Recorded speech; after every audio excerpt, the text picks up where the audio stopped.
Assalamualaikum warahmatullahi wabarakatuh. Okay, let me introduce myself. My name is Andina Juharia Faisal, and today I will present my assessment about English and curriculum development in Indonesia. The first question is, what is status of English in the curriculum of Indonesia? My answer is, English is an international language in Indonesia. People do not only speak Indonesian. Many also as foreign language such as Dutch, German, Japanese, French, Chinese, and of course English.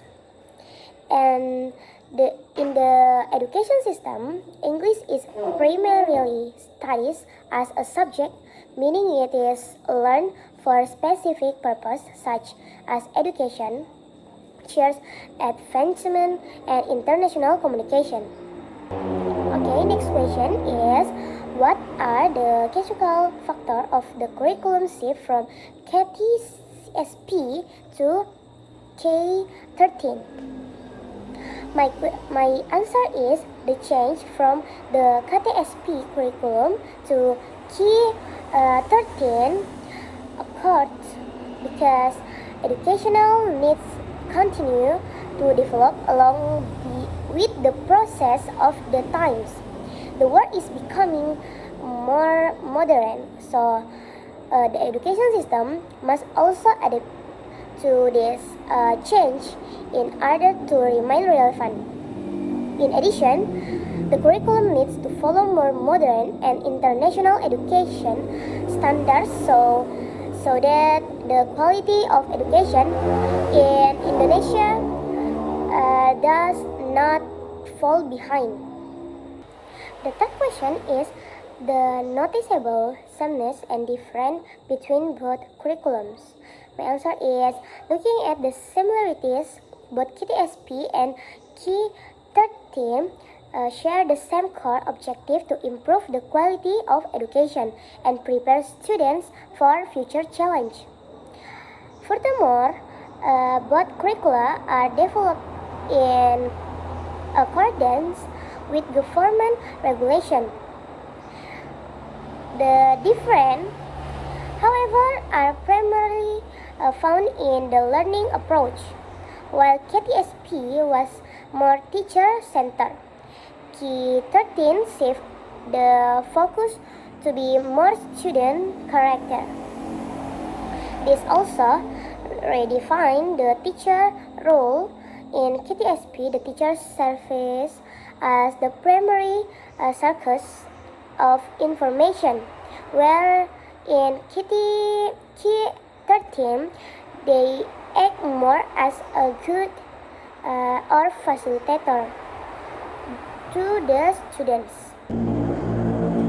Next question is, what are the causal factors of the curriculum shift from K13 to Merdeka curriculum? My answer is, in my opinion, the shift from K13 to the Merdeka curriculum happened because today's work focus more the practical skills, while the K13 is seen as too rigid. This change is important to make the education system more flexible and not just focus on finishing in large amount of material.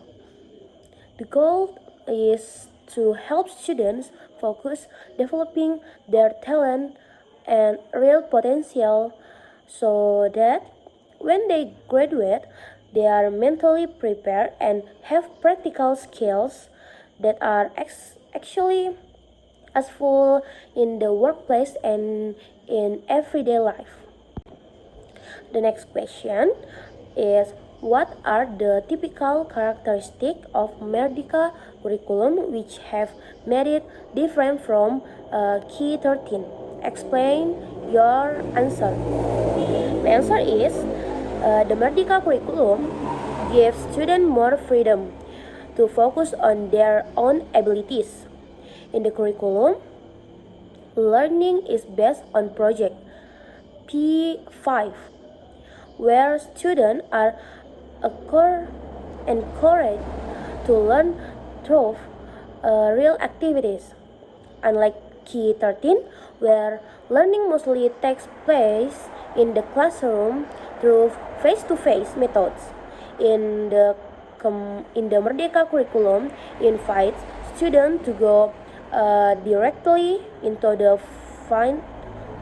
field to solve problems or do practical work. In addition, the Merdeka curriculum removed the strict major system, allowing students to choose a subject based on their interests and talent.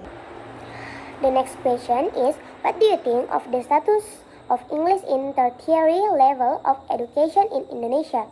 My answer is, in my opinion, the status of English in the tertiary level of education in Indonesia is already important, but not yet optimal. English is often used in academic activities such as reading journal, writing assessment, and giving presentation. This shows that English is in need in university.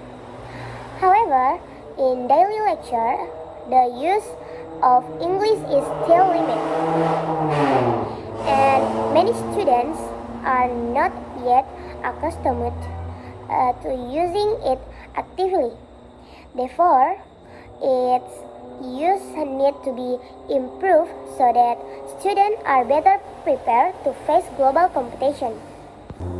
And the next question is, what do you think of English learning outcomes in Indonesia today? What should be done to deal with the issue? Explain your answer in detail. My answer is, in my opinion, the outcomes of English learning in Indonesia are still not optimal because they focus too much on theory and lack practical application. As a real result, many students are not yet fluent in communication. To address this issue, learning should include more practice, such as discussion and conversation, as well as more interactive methods, so that students can become more confident in using English. Okay, thank you. Wassalamualaikum warahmatullahi wabarakatuh.